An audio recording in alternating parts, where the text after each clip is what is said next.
Bishut, Harav Agaon, Harav Imam Eliyahu, Bishut tous les rabbanim.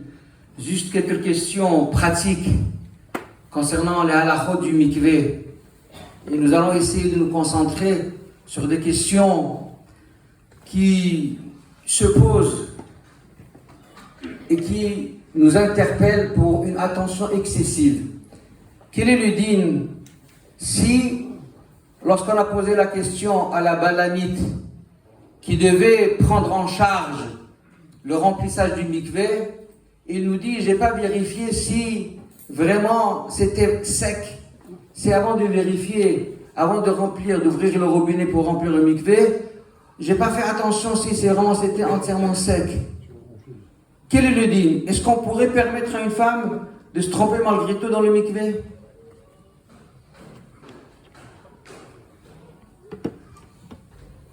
Nous sommes dans un cas de Safek Maïm Sheovim, Safek Gal Mash. Le Safek Maïm Sheovim, dans le Saïf Samech Zain, Moutar et Kacher. Est-ce que Moutar Nitbol, les Fatihila, ça c'est une mahlouquette entre le Rambam et le Hazan Ish. Sur place, il a été ramène que chez Tata Rambam, que les Khatrila, on ne pourra pas se tremper, même si le mikvé est Kacher. Le Hazan Ish dira qu'on pourra les Khatrila s'y tremper. Ce que vous dites, Rav Dan, c'est une vérité. C'est important juste de mentionner cette chita de Rabbi Noutam extraordinaire qui dit que si les Shalosh Lugim Shuvim étaient avant le remplissage, là c'est une barrière de Horaïta. Alors c'est vrai que si la question s'était posée par rapport à ce qu'on a rempli une fois le mikvé, qu'il y a eu Shalosh Lugim Shuvim qui ont été versés, on a un doute si c'était après les 40 sa ou pas après les sa, c'est vrai que ce que vous dites, c'est vrai. Mais si on a un safek à la base, est-ce qu'il y avait Shalosh Mamiskouvim? Franchement, moi j'aurais exigé à la balanite d'aller vidanger le mikvé et de refaire. Parce que c'est là où on doit avoir la concentration maximale. Si Hasbe Shalom, une balanite ne prend pas en charge de s'assurer que tout a été sec, quitte à prendre une serviette pour la passer sur le carrelage en bas pour ne pas qu'il y ait il y aura un safek, en tout cas dans ce cita-là. Et je pense que pour interpeller les consciences, c'est ce qu'il faudrait dire aux gens. C'est pour ça que, comme disait le président tout à l'heure, le mikvé a été fait par Raphozan à l'époque, et que donc il y a la Zria dans notre mikvé. Et c'est pour ça que tu as répondu comme tu as répondu, comme Ravdan a répondu, que en fait, puisqu'il y a une Zria, on n'a pas besoin que le mikvé soit sec. Par ce marché, Rav Lozen, dans le mikvé qu'on a fait ici, moi j'étais pas là quand ils ont fait le mikvé, oui. Mais je raconte le mikvé qu'on soit zoré, que en fait, par ce marché, il y a le bord Tachadbor. Par ce marché, ils ont mis un téphar. Donc ils ont fait chiour de Karimon, la Khumra, pour être sûr qu'on ne rentre pas dans le problème que vous évoquez là maintenant, de cette kpéda terrible. Parce qu'en fait, il faut faire un mikvé d'une telle manière qu'on ne se retrouve jamais dans un problème. Mais ce que vous me faites rappeler maintenant, c'est que c'est arrivé une année, je crois, c'est arrivé un Shabbat, c'est arrivé, que l'eau n'était pas arrivée jusqu'à la chacun. Qu'est-ce qu'elle fait la balanite? Je continue sur la question de Rav de Boule. Qu'est-ce qu'elle fait la balanite? Elle remplit d'eau. Comment on remplit d'eau? Et en fait, c'est Shabbat.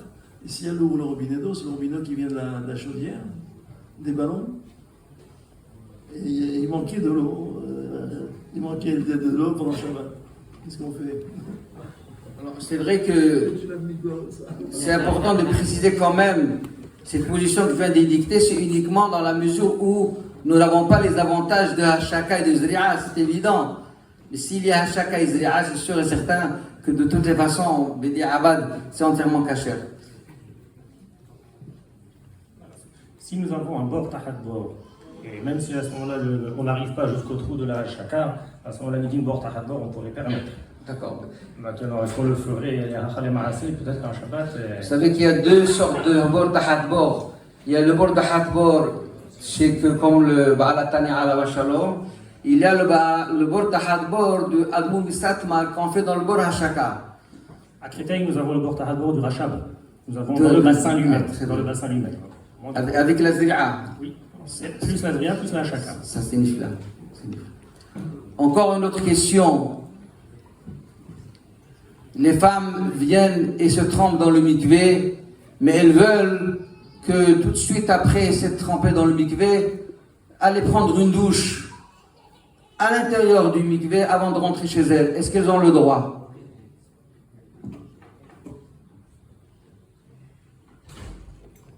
Je vais me permettre de répondre avec votre permission. C'est le dernier saïf du Shulchan Aruch. Donc on parle justement de savoir si une femme après un mikvé elle peut aller se laver à l'eau chaude.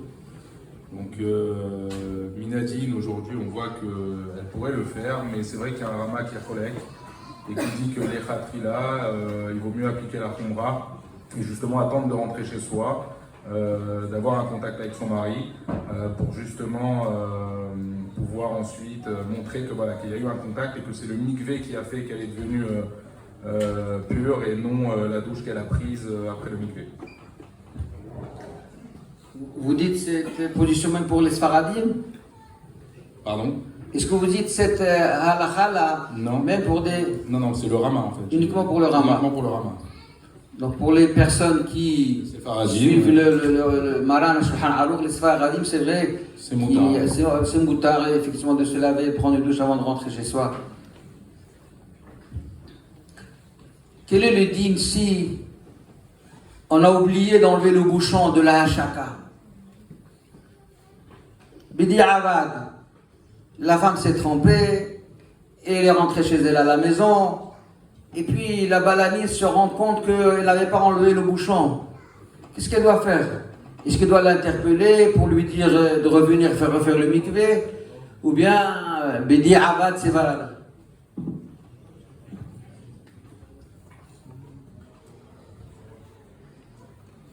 Alors, il me semble que la partie Hachaka, c'est dans le Siman Nunbet, Shulchan Aruch, et que là-bas, il y a une marloquette avec Rabbeinu Yerucham, de savoir est-ce que la connexion Hachaka doit être instantanée, dans ces cas-là, ça rend cachère le mikvé, ou il faut qu'il y ait un chibour continu. Rabbeinu Yerucham, il considère qu'il faut qu'il y ait un chibour continu. Maintenant, il me semblerait, d'après votre question, dans un cas pratique, que Bedi Avad, ça marcherait sur très cachère. Même si l'annonce a été interrompue, évidemment, si on a les Rabbainicia, etc. Vous avez effectivement parfaitement raison.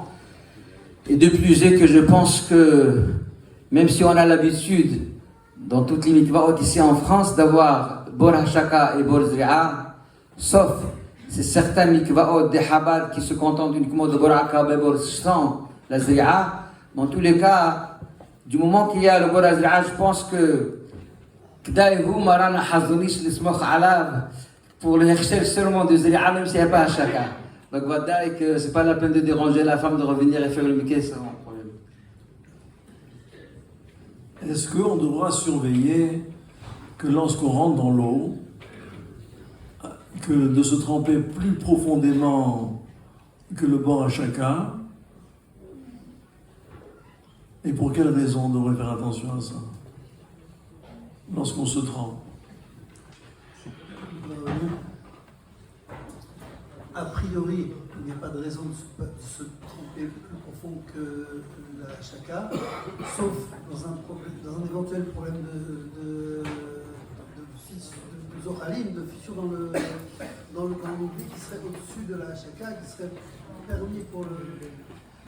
Qui serait... Lorsqu'il y a la chaka, donc le chaka, forcément l'eau est au-dessus, est en dessous. L'eau arrive au-dessus du bord du chauffeur et d'un autre de la chaka. Donc quand on rentre, ça fait un courant qui va vers l'autre mikvé. Je pensais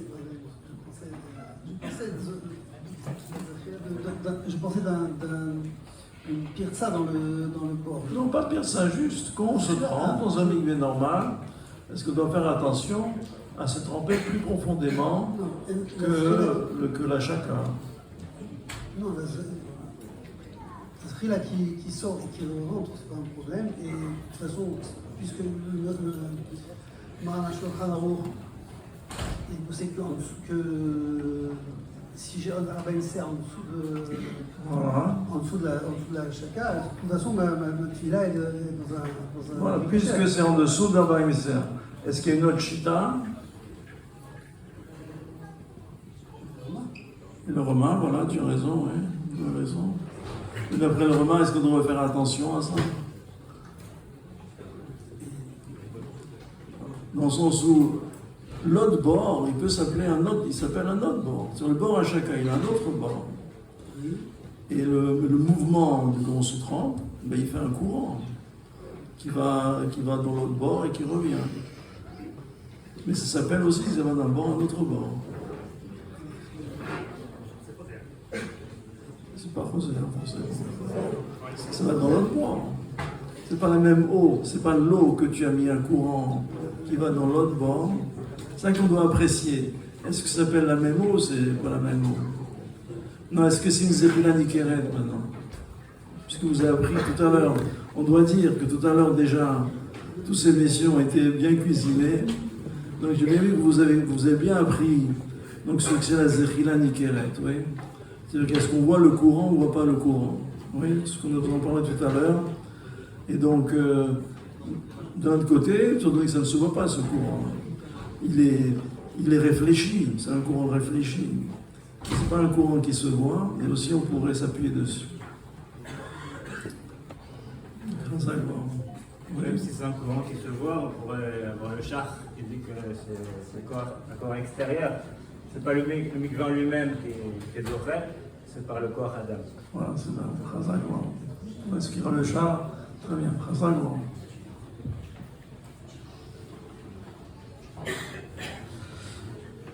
Concernant la cachérisation du mikvé, il est d'usage dans presque toutes les communautés de faire attention à ce qu'il y ait ce qu'on appelle un bord de contact et un deuxième bord de transit. J'explique. Il y a le bord d'immersion, ça veut dire le bassin où on s'immerge. Et toujours, il y a à côté de ce bassin où on s'immerge, encore deux autres bassins. Un qui va servir de contenir de l'eau de pluie et qui va être là pour favoriser le contact entre le bassin d'immersion et le bassin où il y a l'eau de pluie. Et un deuxième où il va y avoir au départ de l'eau de pluie, mais qui va servir de bassin de transit. C'est-à-dire que lorsqu'on va ouvrir le robinet, l'eau de robinet va tomber dans ce bassin et à travers ce bassin, il va alimenter le bassin d'immersion. Très bien. La question que je voudrais poser, est-ce qu'il est possible de concevoir un mikvé où il y a le trou de contact avec l'eau de pluie, mais à deux pour d'autres mikvés? Ça veut dire que le bord de Hachaka, le bord qui fait le contact, il fait le contact avec le bassin où il y a l'immersion, et aussi il fait le contact avec le bassin où on va tremper les ustensiles. Est-ce que c'est permis ça? En deux mots, est-ce qu'on a le droit d'utiliser un seul bassin, qui est le bassin qui favorise le contact, pour deux bassins? Un à gauche et un à droite. Un pour les femmes se trempent et un pour qu'on fasse tremper les ustensiles.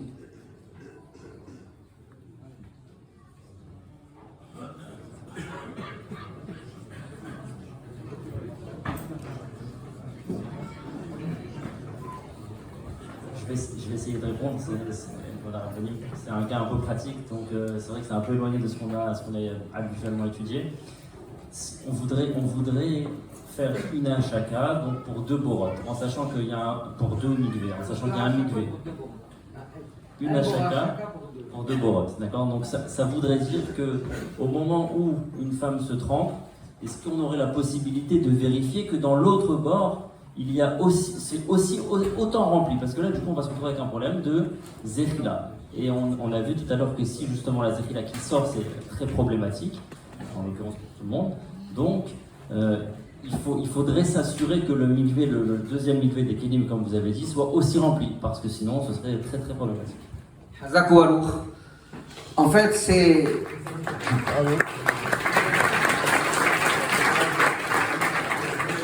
Il faut savoir que les Khatihila, c'est déconseillé. Quelqu'un qui construit des mikvaot et qui prend en charge l'encadrement de tous les travaux, il ne faut pas qu'il prévoie un seul bol hachaka pour 2 borot, à cause de ce risque que vous venez d'expliquer parfaitement, Hazak ou Baruch. Mais si ça a été fait, il faudrait être vigilant chaque fois, effectivement, d'être certain que les 2 borot sont remplis, ou bien alors que l'autre il est bouché. D'après vous, il vaut mieux, on a tous remarqué que nos mikvaot, le bord à chacun n'est pas bouché, oui. Bien que tu as cité tout à l'heure que c'est seulement d'après Rabbeinu Yerucham qu'il faut un contact permanent. Donc on fait attention à Rabbeinu Yerucham. Est-ce que c'est vraiment intelligent? D'après vous, vaut mieux être mahmir Rabbeinu Yerucham, et finalement on risque qu'il y a le courant entre les 2 borot. Et donc ça on fait finalement, il y a beaucoup d'eau de bord à chacun qui est en train de rentrer ici. Et ça fait Nathan Sanasera. Ou bien il vaut mieux ne pas faire attention à Rabbeinu Yerucham. Comme ça on n'a pas Nathan Sanasera.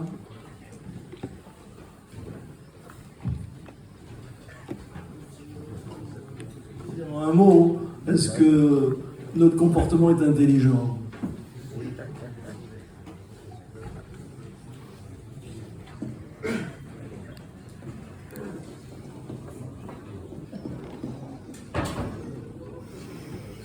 Je rappelle, je me suis permis une question quand même, de tout ce que nous avons entendu tout à l'heure. Le Blinara, nous avons vu un groupe soudé, un groupe, je sais pas, vous êtes d'accord, on n'avait rien, un groupe qui a travaillé, un groupe qui connaît. Donc je me permets des questions de conclusion. Donc, Tout d'abord, lorsqu'il y a un bouchon, il y a toujours un risque. Il y a toujours un risque qu'il n'y ait pas du tout de chacun. Si une fois on vide le bassin et qu'on le remplit, qu'on ait laissé le bouchon, à part le fait que nous ayons un usria, mais si nous n'avons que à chacun, on a un risque. Donc déjà, le bouchon, c'est un risque. Ensuite, le fait que le bouchon, on l'enlève et on le remette, c'est un Rabbeinu Yerucham, et le char dit Rabouille et Achmir. Par contre, pour le Rahavat, le Shulchan Aruch ne le rapporte pas, mais le char également rapporte qu'il ne faut pas rentrer sa tête vers la marloquette, il ne faut pas essayer de se mouiller à ce niveau-là. Si nous avons un autre bord, à part le bord à chaka, si on a un bord zri'a ou si on a un bord tahat bord, je pense qu'à ce moment-là, peut-être qu'on serait gagnant, mais techniquement, on a très peur d'oublier d'enlever le bouchon. Donc aujourd'hui, les routes en général, dans les mikvaot, ce que j'ai vu, c'est qu'il n'y a pas de bouchon au niveau de la hachaka. c'est vrai que, surtout, j'apprécie beaucoup ce que vous dites là, ici, c'est qu'étant donné que ce qui apparaît dans le texte, c'est-à-dire le respect de ce que là, le poskim ont tenu à marquer. C'est-à-dire que Nathan Sanazasea, c'est vrai que ce n'est pas ramené dans les Nosekeli, alors que c'est la raison pour laquelle on fait le Borzria et tout. Alors que la Khumra de Rabbeinu Yerucham, elle est dans le Bet Yosef, elle est ramenée dans le char. Est-ce que les poskim ont fait attention de ramener, on fait attention? C'est une notion que tu dis qui est vraiment importante. Razak Omaron.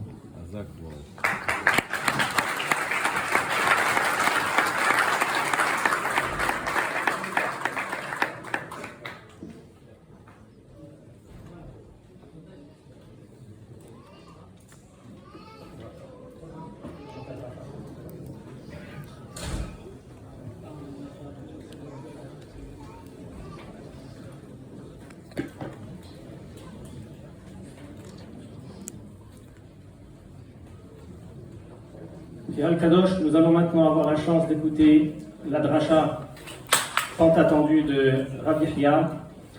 Nous nous rappelons tous qu'il y a 3 ans, nous avons énormément prié pour vous avoir parmi nous. Nous avons arraché aux griffes des Elionim, Ktubot Kuvdalet. Et nous avons prié et nous n'imaginons pas avoir la chance aujourd'hui de pouvoir vous revoir avec tellement de plaisir, vous voir passer 3 heures assis à nous interroger, juste après avoir voyagé depuis Lyon. Merci infiniment d'être venu nous honorer. Merci infiniment d'avoir pris de votre temps, de vos forces pour venir avec le Chadel de la Torah. Et c'est tous avec avidité que nous attendons d'écouter vos divrei Torah.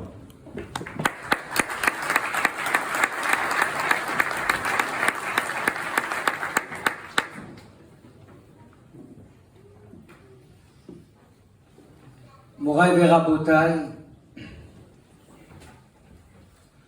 כבוד הגאון רבי שמעון שרביט שליטה, le doyen de la ville, כבוד ידידי הרב הגאון רבי אליהו מימרן, le rave de la ville, כבוד הרב דן מימרן, pour son action extraordinaire.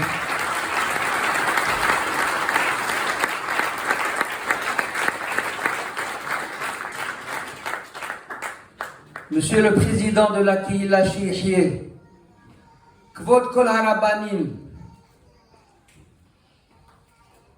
je peux vous dire une chose, à vous les Bnei Israël qui sont dans la ville de Créteil, Ashrechem Israël, vous avez un privilège extraordinaire. Je pense qu'il n'existe pour le moment nulle part encore en France que des Baal Batim, des personnes qui ont leur charge de leur parnassa de tous les jours, et qui sont capables de se consacrer pour étudier des sujets très compliqués, des halachot mikvaot, et de démontrer une compétence exemplaire. Ashrechem Israël. Sachez que cette sainteté de la Torah, de tous ces étudiants, elle a généré tout naturellement encore un encouragement dans Shmirat Taharat HaMishpacha dans la ville. Le fait qu'il y ait des gens investis dans l'étude des halachot, mikvaot, eh bien ça génère tout naturellement une ambiance de Kedusha dans la ville qui va susciter encore plus les femmes à être plus attentionnées, plus méticuleuses, et que ça va encore multiplier les femmes qui vont aller au mikveh Be'erat Hashem ou Bishuato. C'est un grand mérite pour la ville. Un très grand mérite pour la ville. Rabota, il est rapporté dans Pirkei Avot de Rabbi, de Tana de Eliyahu, dans Perek Yudhet, Piska Ayin Zayin. Il est rapporté la chose suivante. Dans la Megillah de Echa, nous allons lire, dans le Perek Bet Pasukitet, il est dit la chose suivante. Kumi Roni Balayla Berosh Ashmurot Shivchi Kamaim Libech Nochach Pene Hashem. Le Navi, il s'adresse au Am Israël, il leur dit Kumi Roni Balayla, lève-toi et chante. Chante pour Akadosh Baruch Hu au milieu de la nuit. Berosh Ashmurot, au début des différentes parties de la nuit. Shivchi Kamaim Libech Nochach Pene Hashem. Verse ton cœur comme de l'eau devant Hakadosh Baruch Hu. Shivchi Kamaim Libech Nochach Pene Hashem. A priori, dans ce verset, on parle de la tfila. Kumiruni balayla shivchi kamaim libech. Prie à Kadosh Baruch Hu. Nochach Pene Hashem. Je vais vous dire un hidouche. Un hidouche qui vient de Tana de Eliyahu Perek Yudhet. Sur ce pasuk-là, il dit shivchi kamaim libech. Nochach Pene Hashem. Ma hamayim halalu metaharim et Israël vechol davar shnivra ba'olam. Car Divrei Torah metaharim et Israël bechol mekomot moshvotehem. Il dit le Tana d'Eliyahu, on parle ici de l'eau, Shivchi Kamaim Libech. Eh bien, sache que de la même façon que ces eaux-là, ils sont capables d'apporter la purification de Am Israël et toutes les autres matières qui ont besoin d'une purification. De même, les eaux de la Torah sont capables de purifier le Am Israël dans tous les endroits où il réside. Le Tana d'Eliyahu nous parle ici de mikveh. Il parle ici de tahara alidei le mikveh. Ma hamayim halalu metaharim et Israël vechol davar shenivra ba'olam. Car Divrei Torah metaharim et Israël bechol mekomot moshvotehem. Ici, il parle de tahara alidei le mikveh. Vous savez ce qui se passe ici aujourd'hui dans la ville de Créteil. vous bénéficiez de deux purifications, de deux taharot. Il y a la tahara du divrei Torah. Ma divrei Torah halalu metaharin it Israël. Et en même temps, il y a la tahara du mikvé, du clan Israël. Comme j'ai dit tout à l'heure, grâce à l'étude, grâce à l'investissement de l'acquisition du savoir dans ces halachot-là, ça génère encore plus de kedusha, plus de sainteté dans la ville. Et on a deux taharot. Une tahara de la Torah, une tahara du mikvé. Il est rapporté dans le Orachaim HaKadosh, sur la paracha de Kitavo, un word fantastique. Et je le rapporte parce que c'est quelque chose qui est lié avec ce qui est en train de se passer maintenant ici. La Torah là-bas nous parle de la mitzvah des Bikurim. C'est marqué dans la Torah, V'chitavu il haaretz, v'lakachta mereshit peri ha'adama, asher Hashem Elokecha noten lecha, v'samta batene, v'heveta el Hashem Elokecha. La Torah nous prescrit une mitzvah qui consiste à apporter les prémices comme offrande à Akadosh Baruch Hu Beit HaMikdash. Et la Torah nous dit, lorsque tu vas arriver dans la terre que Hachem va te donner, eh bien tu vas faire attention de prendre les premiers fruits qui ont mûri dans ton verger. Vesamta batene, et tu placeras ces fruits-là à l'intérieur d'un panier. Veheveta el Hachem Elokecha, et tu apporteras ce panier avec les fruits qui s'y trouvent comme offrande à Hakadosh Baruch Hu. C'est la mitzvah des Bikurim. Le Orachaim HaKadosh pose la question, mais pourquoi la Torah avait besoin de nous dire où est-ce qu'on place ces fruits? La mitzvah c'est d'apporter les fruits comme offrande à Hachem. Il aurait fallu dire, Velakachta mereshit peri ha'adama, veheveta el Hashem Elokecha. Non, la Torah elle a ajouté quelque chose. Velakachta mereshit peri ha'adama, vesamta batene. Tu mettras tout ça dans le panier. Et après, mais pourquoi la Torah avait besoin de nous dire où est-ce qu'on place ses fruits? Et si quelqu'un voudrait apporter ses fruits sur ses bras, il y a un mal là-dedans. L'essentiel, c'est d'apporter les fruits eux-mêmes. Quel que soit le réceptacle, ou qu'il n'y ait pas du tout de réceptacle. Il répond sur ça, l'Orachaim HaKadosh. Il a dit, il faut savoir qu'Akadosh Baruch Hu, il attend de nous qu'on accomplit les mitzvot qu'il nous a recommandé d'accomplir. Soit, mais Akadosh Baruch Hu, il veut absolument que ces mitzvot ils soient imprégnés par l'étude de la Torah. Ils soient absolument parfumés par le parfum de la Torah. Il ne veut pas qu'on fasse les mitzvot comme mitzvot anashim ilumada, qu'on soit déconnecté de la Torah et faire les mitzvot. Non, il faut que les mitzvot ils soient imprégnés par la kedusha de la Torah, par la sainteté de la Torah. Et de ça, il dit l'Orachaim HaKadosh, le mot téné, c'est la valeur numérique de 60. Ça correspond aux 60 masertot du chasse.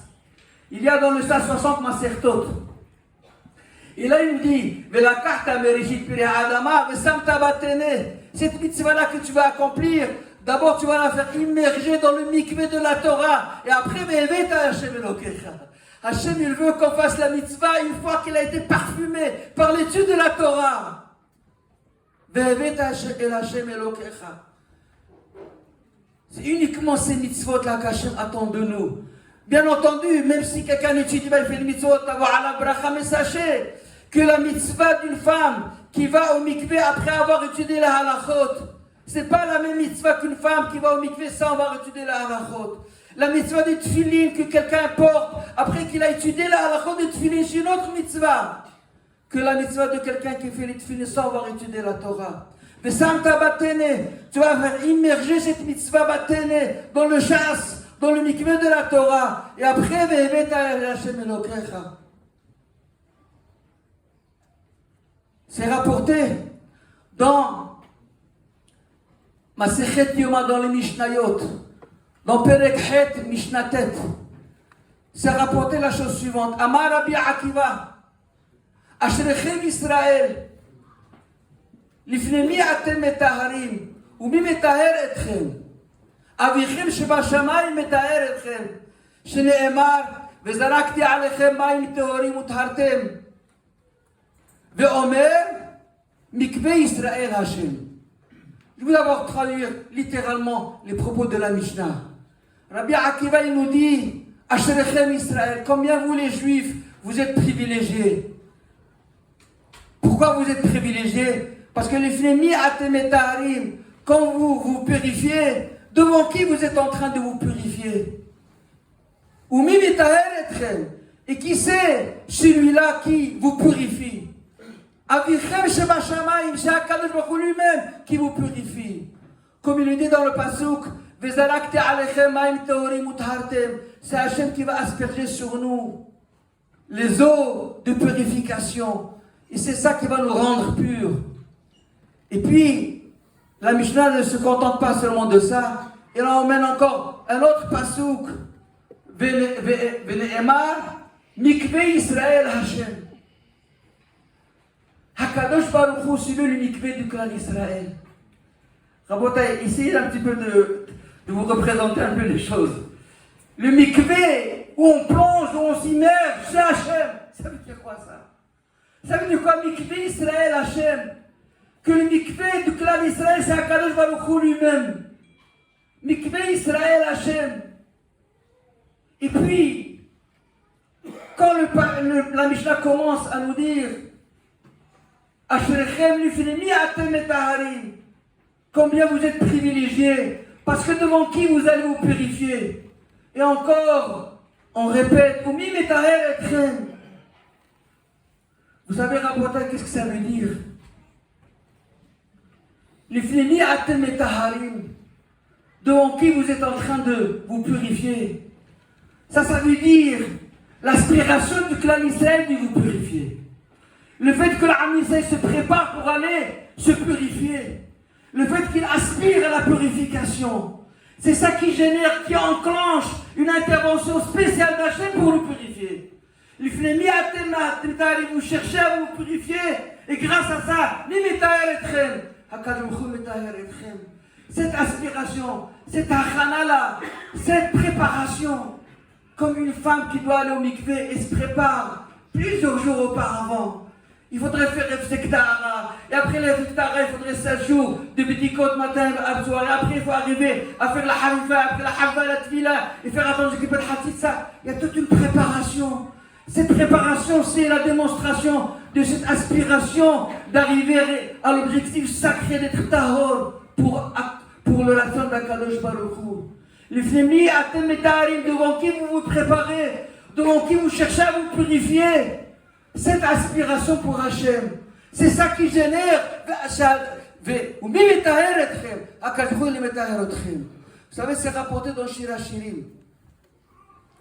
Un pasuk qui dit la chose suivante.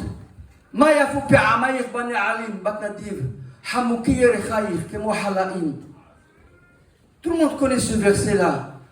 Et là-bas, le pasuk, il dit combien ils sont beaux tes pas. Bani Alim, qui sont chaussés avec des chaussures. Toi, Bat Nadiv, on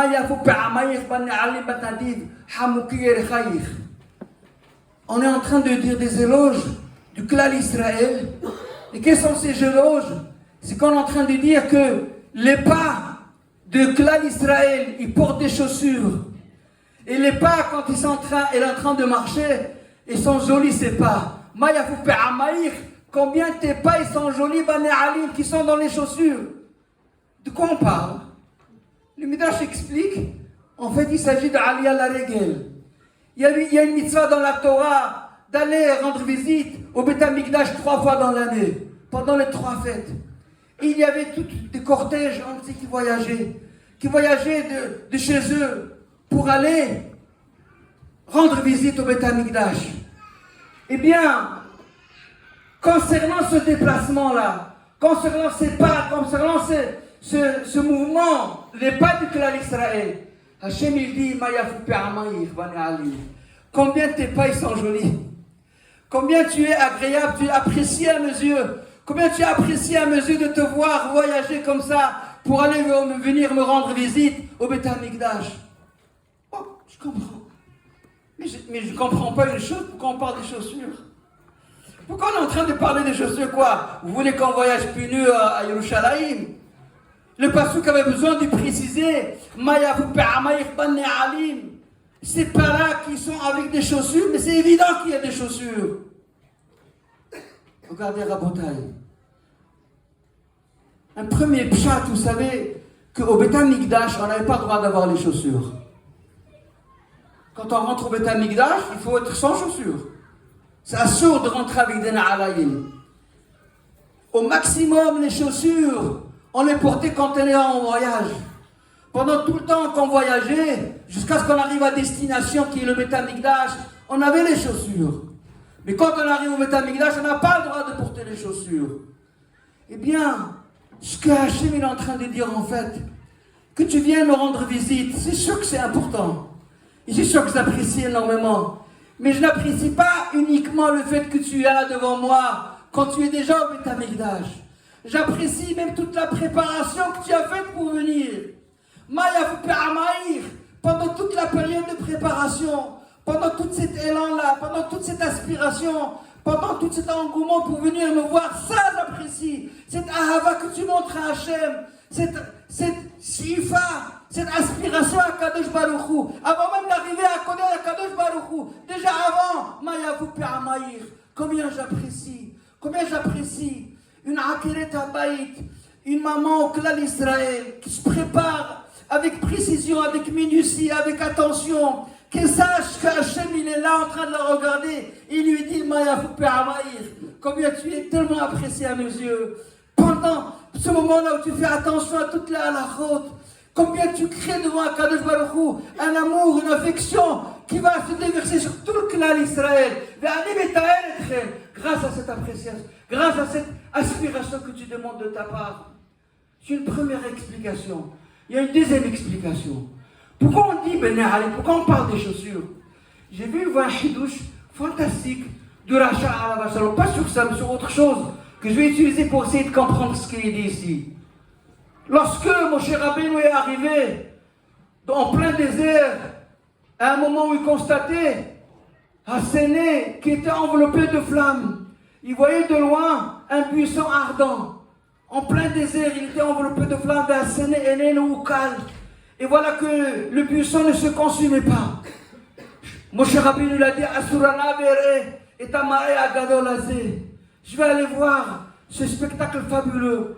Et au moment où Moshe Rabbeinu s'approchait, au moment où il arrivait à côté du Séné, il y a une voix qui l'appelle, Moshe, Moshe, Shane alecha me'ala raglecha, ki hamakom asher ata omed sham admat kodeshu, déchausse-toi, enlève tes chaussures, parce que l'endroit où tu te trouves, c'est un endroit super sacré.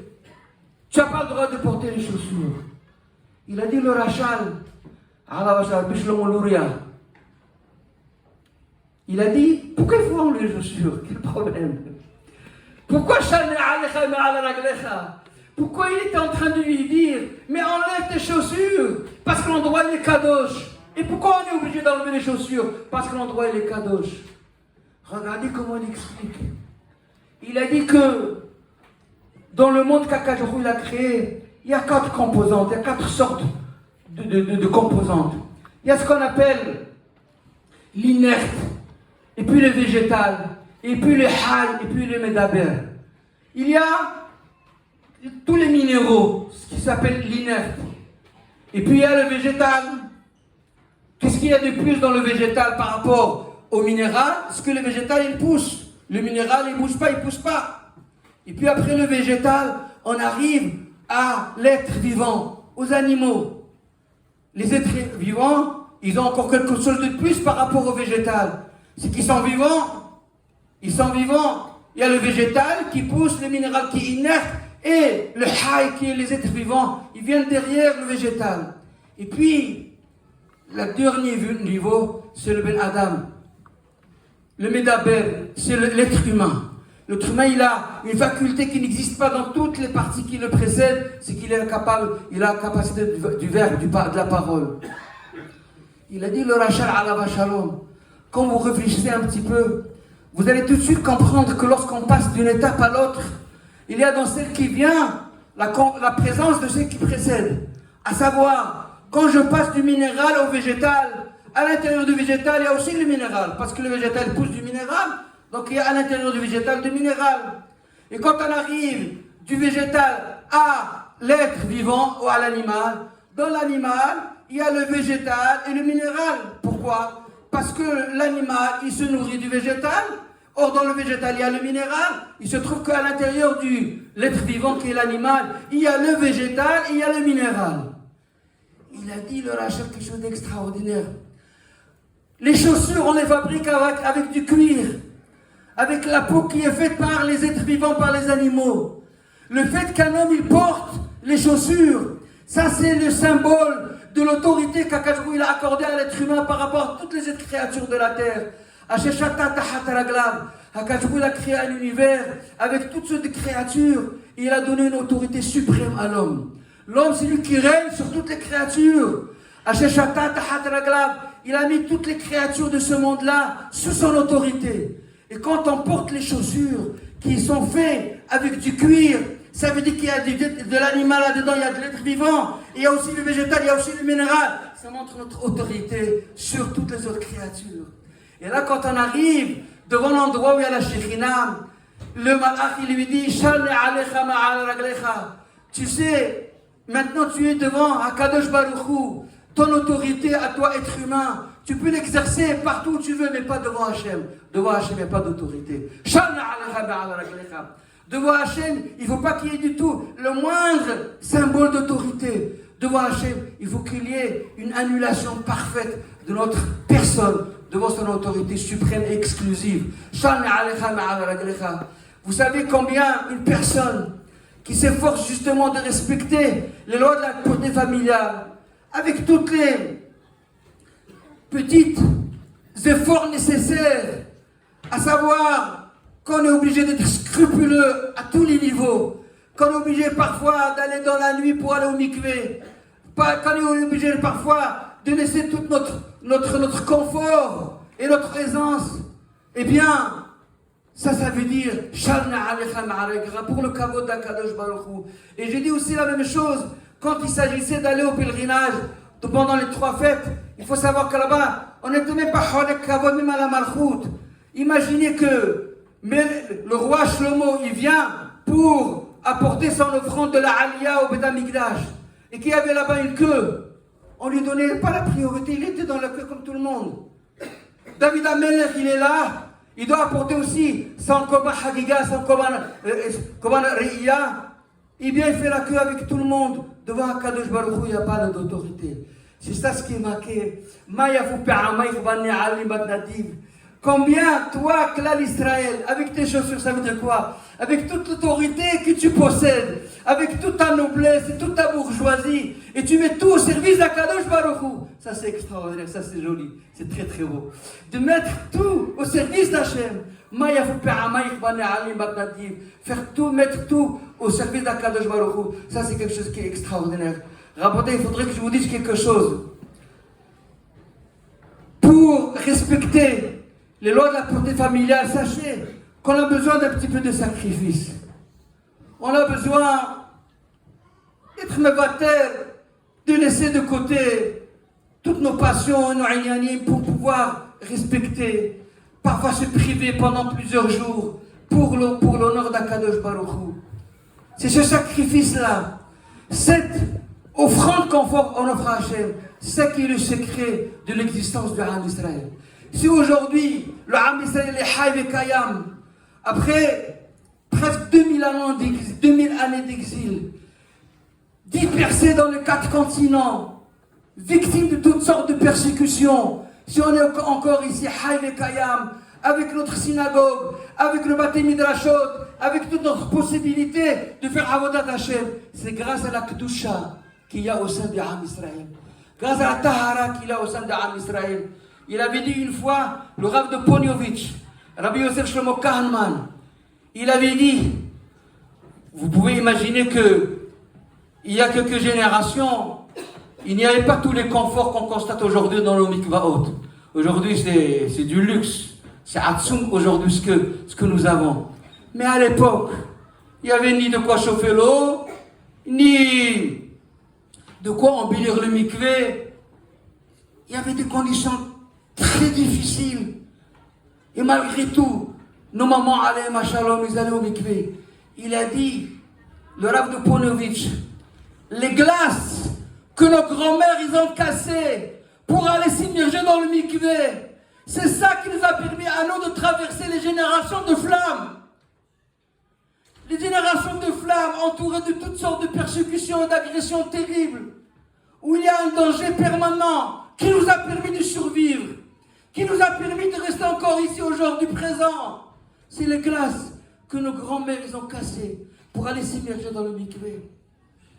Les glaces que nos grands-mères ils ont brisées pour qu'ils puissent se tremper dans le mikvé et préserver leur sainteté, préserver leur pureté. C'est ça qui a fait que l'Am Israël est Hayy Kayam. C'est elles qui nous permettent, qui nous ont permis de traverser les générations de flammes. Il est dit dans le deuxième Perek de Masechet Evamot, dans le Talmud Yerushalmi. Dans le Talmud Yerushalmi, dans le deuxième Perek, là-bas il est rapporté le passage suivant. Dans Tehillim, David Amelech, il fait une prière. Quelle est la prière qu'il fait, David Amelech? Il dit à Kadosh Baruch Hu, Sakota leroshi biyom nashek. Je t'en prie à Kadosh Baruch Hu, protège-moi. Biyom nashek. Protège-moi a priori lors d'une date qui s'appelle Yom Nashek, le jour du Nashek. La Gemara dit, c'est quoi Yom Nashek? Qu'est-ce que ça veut dire Yom Nashek? Et la Gemara rapporte deux avis. Il y a un premier avis qui dit, c'est quoi Yom Nashek? Ça veut dire mon Neshek. Neshek, ça veut dire les armes. Biom Noshko Shel Gog uMagog. Nous savons qu'avant la fin des temps, vers la fin des temps, avant le dévoilement du Mashiach Tzidkenu, il va y avoir une grande guerre mondiale. Gog uMagog. Ça va être un moment très critique, très dangereux. De ce qui ressort dans les Sfarim, Rahman al-Islam, il semble qu'il va y avoir des milliards de morts au Barminan. Et voilà que David Amelech, il voyait ce jour-là par sa névoa, et il disait à Kadroli Bono, je t'en prie, protège-moi. Quand ce jour arrivera, apporte la protection à ma personne de ta part, toi, Kadosh Baruch Hu. Ça, c'est le premier avis. Il y a un deuxième avis qui dit c'est quoi Béom Nashek? Ça ne vient pas du mot Neshek, mais ça vient du mot Nishika. Ça veut dire un baiser. Embrasser. Nishika. C'est quoi Biom Nishika? Biom Shel Olam Hazeh Ve'Olam Haba Noshkim Ze et Ze. Protège-moi le jour où il va y avoir le baiser entre l'Olam Hazeh et l'Olam Haba. Ça veut dire quoi le baiser entre l'Olam Hazeh et l'Olam Haba? Protège-moi le jour où il va y avoir ce contact entre l'Olam Hazeh et l'Olam Haba. Alors on a tendance à expliquer qu'en fait il se peut qu'il s'agit toujours de la mort après 120 ans, quand il y a l'aneshama qui se disloque du corps, au moment où il y a le départ de l'aneshama de son étui qui est le corps, à ce moment-là il y a un contact entre l'Olam Hazeh et l'Olam Haba. C'est un moment qui n'est pas évident, qui risque d'être très critique. Et par rapport à ça, on pourrait dire que c'est ça la prière de David Amelech, Sakota leroshi biyom nashek. Protège-moi à ce moment-là. Le jour où l'Olam Hazeh, l'Olam Haba, Noshkim Ze et Ze, protège-moi ce jour-là. On pourrait entendre cette explication. Mais il y a une autre explication. Il y a une autre explication. Il faut savoir que nous, l'Am Israël, on vit dans l'Olam Hazeh. Ça veut dire quoi qu'on vit dans l'Olam Hazeh? On mange comme tout le monde, on dort comme tout le monde, on a notre vie humaine comme tout le monde. Mais voilà que nous sommes, malgré notre contact quotidien avec la matérialité grossière qui nous entoure, on est malgré tout interpellé et responsabilisé d'aller placer à l'intérieur de ce contexte-là des normes de Olam Haba. On est dans ce Olam Hazeh, mais on est avisé et recommandé par Hachem de vivre selon des normes de Olam Haba, de vivre dans les normes de la Taharat Mishpaha, de vivre dans les normes de l'étude de la Torah, de vivre dans des normes parfaitement honnêtes et pures et entièrement sacrées. En réalité, pour un juif, tous les jours, tous les jours, on est confronté à cette situation. Je t'en prie, Kadosh Baruch Hu, protège-moi. Je me lève le matin, je dois vivre ma vie au niveau de ma parnassa. C'est mon relationnel avec les uns et les autres. Mais je suis constamment encadré par cette nécessité de faire installer en moi les normes de Olam Abba. Taharat al-Mishpaha, c'est le nom de Olam Abba. C'est ça qui fait toute la sainteté du clan Israël. C'est ça qui fait toute la Kedusha du Ham Israël. C'est ça qui protège le Ham Israël. Un jour, ils allaient poser la question à Rabbi Yonatan Eibshitz. C'était un Gaon à Géonim, Rabbi Yonatan Eibshitz. C'était un gallah, c'était un curé qui lui a posé la question. Et il lui a dit, monsieur le rabbin, dites-moi s'il vous plaît, chez vous les juifs, à partir de quel âge commence l'éducation? Quand on doit prendre à cœur le besoin de transmettre les différentes valeurs à un enfant? À quel âge? Il s'attendait qu'il allait lui dire à 3 ans ou à 5 ans, à 6 ans. Vous savez ce qu'il lui a répondu? Rabbi Yonatan Eibshitz, à ce gallah-là, il a dit, chez nous, les juifs, l'éducation commence 9 mois avant la naissance. 9 mois avant la naissance, l'éducation commence. 9 mois avant que l'enfant ne naisse. Ça dépend encore quelles sont les conditions, quel est l'espace basique où il va être construit cet enfant-là. 9 mois avant la naissance, ça commence déjà l'éducation de nos enfants. Je vous racontais un ma'asé de Rabbi Ayom. C'est pas moi qui l'a découvert, c'est un ma'asé qui l'a raconté, le Rav Wozner, Alav Shalom. Le Rav Wozner, c'est l'une des grandes sommités de notre génération, Amouda Alaha de notre génération. Il avait raconté un ma'asé terrible qui s'est passé en Eretz Israël. Il y avait une fois un incident terrible qui s'est passé. Il y avait un adolescent de l'âge de 16-17 ans qui a agressé une vieille dame. Elle portait son sac, il a voulu lui voler son sac. Et il a voulu lui tirer son sac, et elle s'est démenée pour se débattre, pour ne pas qu'il lui vole son sac. Et cet adolescent-là, il a donné un coup fatal à la vieille dame, elle est morte. Mamash, il a tué cette femme-là, parce qu'il voulait lui voler son sac. Rahman Ali, ça fait un grand scandale en Israël. Et c'est pas seulement les proches de la défunte qui étaient dans le grand malheur, mais même les parents de l'adolescent.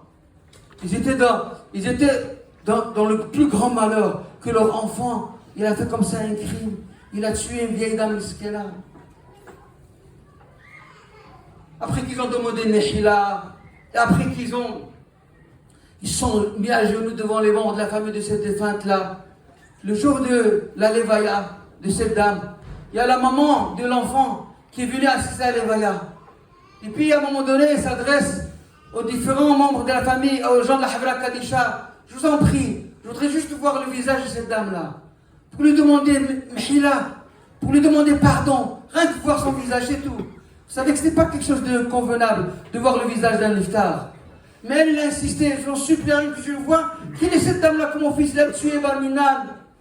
Et devant son insistance terrible, ils lui ont dit, écoutez madame, on dévoile quelques secondes, juste pour la faire en recours. Il dit oui, quelques secondes seulement. À peine là, ils ont découvert le visage. Il a vu ça. Ah, comme il s'est évanoui. Il s'est évanoui. Ils ont pensé qu'ils allaient avoir une deuxième mort sur le dos. Ils sont venus la réanimer. Et quand il s'est réveillé, ils lui ont dit, madame, qu'est-ce que vous avez, qu'est-ce qui s'est passé? Il leur a dit, écoutez, je vous raconte ce qui s'est passé. Ça fait 16 ans. 16 ans. Je suis parti au mikvé à Tel Aviv. Mais je suis venu en retard. Il était déjà 11h du soir. Et quand je suis arrivé 11h du soir, la dame, la bananite qui s'occupait du mikvé, elle était en train de fermer le mikvé. Et malgré tout, je lui ai demandé, madame, je vous en prie, regardez, je suis venu en retard, c'est vrai, mais malgré tout, soyez patiente, laissez-moi rentrer au mikvé, et bien sûr, vous allez m'accompagner pour faire mon mikvé normalement.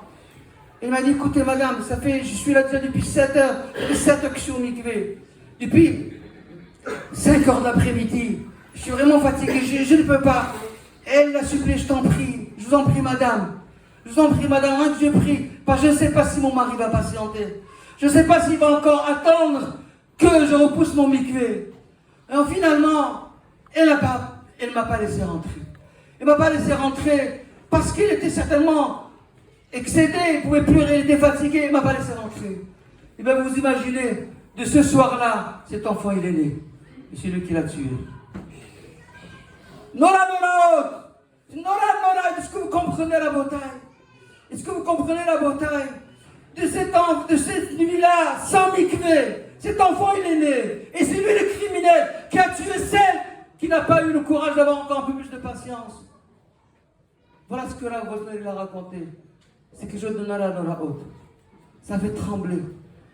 Il faut absolument qu'on puisse bien comprendre. C'est tout l'âme Israël qui dépend de ça. Notre tahara, notre hokma, le fait que l'âme Israël est plus hacham que les autres, ça vient aussi de la tahara, ça va aussi de la pureté que nous avons. Notre capacité de prier à Kadosh Baruch Hu, le fait qu'Hachem il exauce nos prières, c'est parce qu'il y a une atmosphère de tahara. D'ailleurs, j'ai compris ça grâce aux paroles de Tana Devilia que je vous citais, parce que le passage qui parle de prière, Shifrikama, il libère. Et le Tana Devilia, il interprète ça concernant le mikvé. C'est pour dire qu'en fait, même la ma'ala de la prière, elle est réelle et authentique que s'il y a le mikvé. S'il y a une tahara, s'il y a une pureté, s'il y a vraiment une atmosphère de sainteté au sein de l'âme Israël, alors Kajou il tend l'oreille, il écoute. Mais s'il y a de la Touma Barminan, mais il vous dit allez-y voir ailleurs, pourquoi vous vous adressez à moi? Pourquoi vous vous adressez à moi? Mais s'il y a la tahara, s'il y a la sainteté, s'il y a la pureté, s'il y a l'atmosphère de Kudusha, Hachem il écoute. Shivri Kamaim il libère. Nochach Bene Hachem. Shivri Kamaim il libère. Et c'est effectivement par ce sacrifice, il vaut ce qu'il vaut, mais il y a un certain sacrifice. C'est grâce à ça qu'aujourd'hui nous sommes Haï Kayam.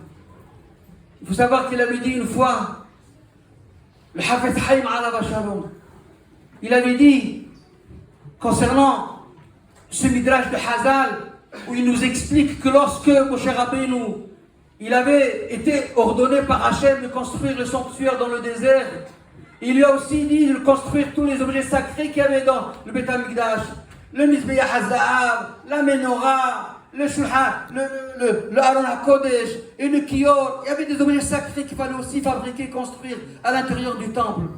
Dans le Midrash, c'est marqué que Moshe Rabbeinu, il a réussi, avec bien entendu l'accompagnement de toute son équipe, à construire tout, sauf la Menorah. Pour ce qui est de la Menorah, Moshe Rabbeinu n'a pas réussi à fabriquer la Menorah. D'ailleurs, c'est marqué dans le Pasuk. Miksha,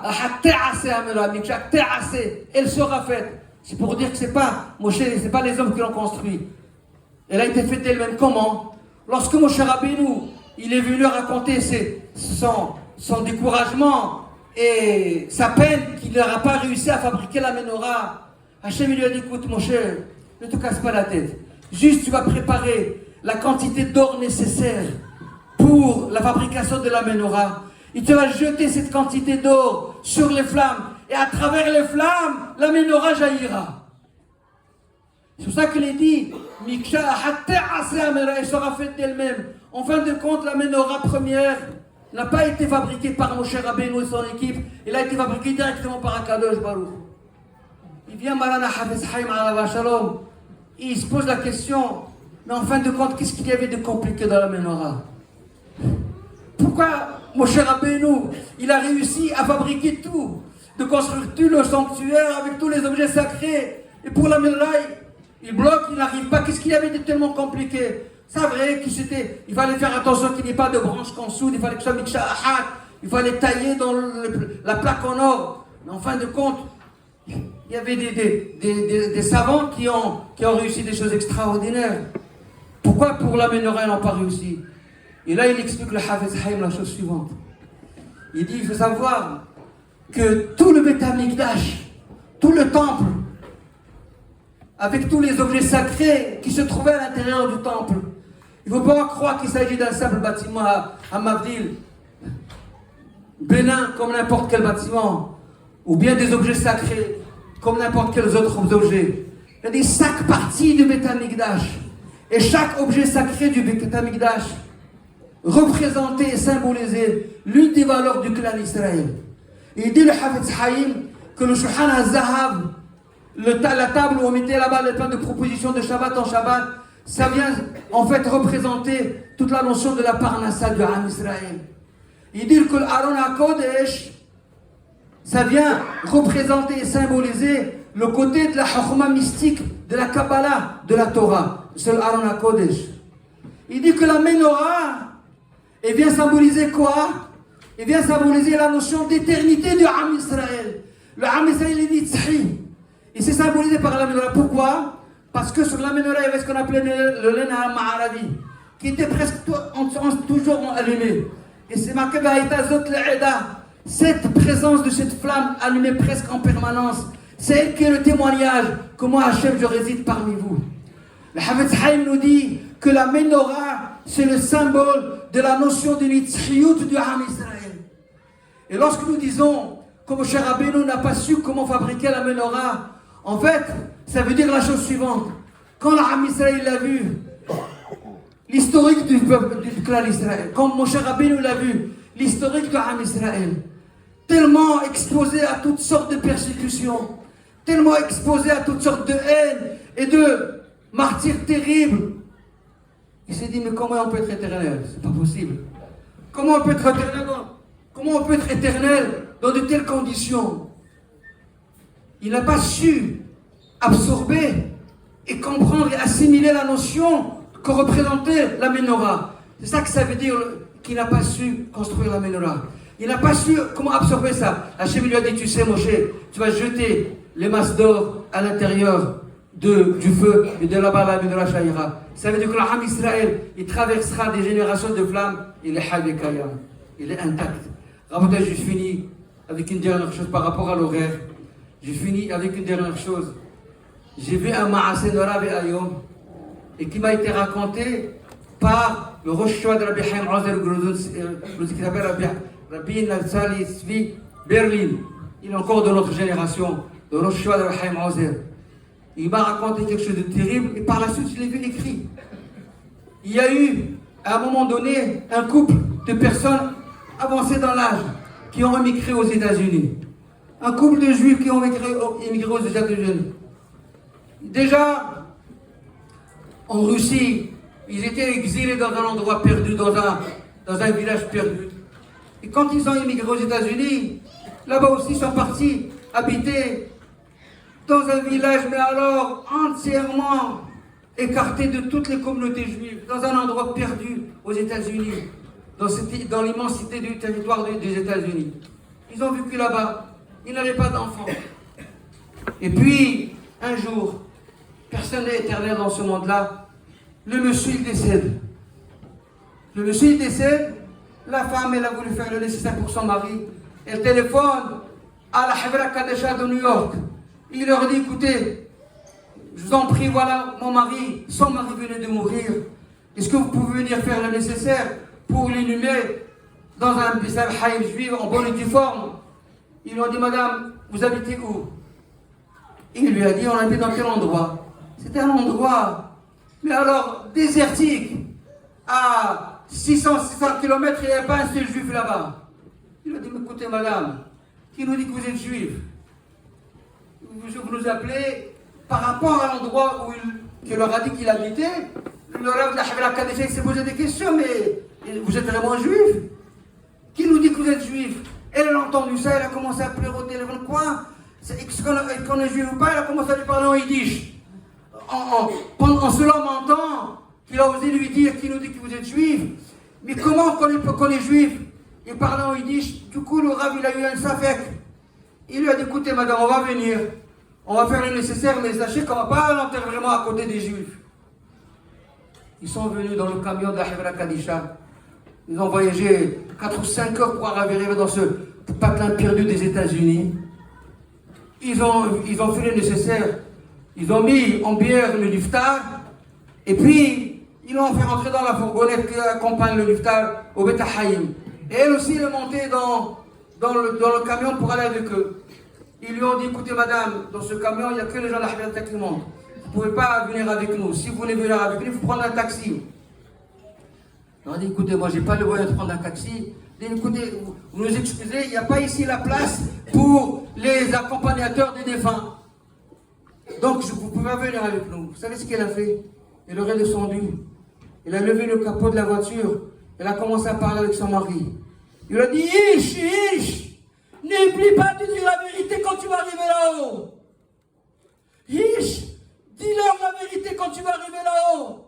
Si on va te poser la question pourquoi tu n'as pas eu d'enfant, dis-leur parce que pendant 40 ans tu ne m'as pas touché, parce qu'il n'y avait pas de mikvé là où on était. N'oublie pas de leur dire la vérité.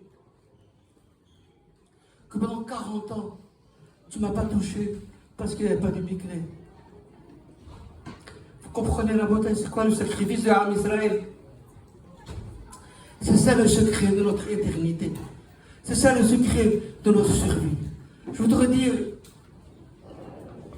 toutes mes félicitations et tout mon émerveillement devant d'abord ce groupe de Talmidei Chacham que vous avez devant vous. Je peux vous dire que, effectivement, avec le Rav Sharbit, on l'a interrogé, on était émerveillés. Il maîtrisait tous les sujets, avec compétence, avec profondeur, avec toutes les raisons. C'est une grande richesse pour la ville, une grande bracha pour la ville. Je voudrais les féliciter et leur dire qu'Akadosh Baruch Hu, il vous comble de toute sa grande bonté par rapport à tout ce chesed là que vous avez fait pour toute la Kihila, de Créteil, de toute la France. Et je voudrais dire aussi tout mon émerveillement devant Rav Dan Nimran Shlita. Franchement, c'est extraordinaire d'avoir de la patience et de prendre des pères de famille.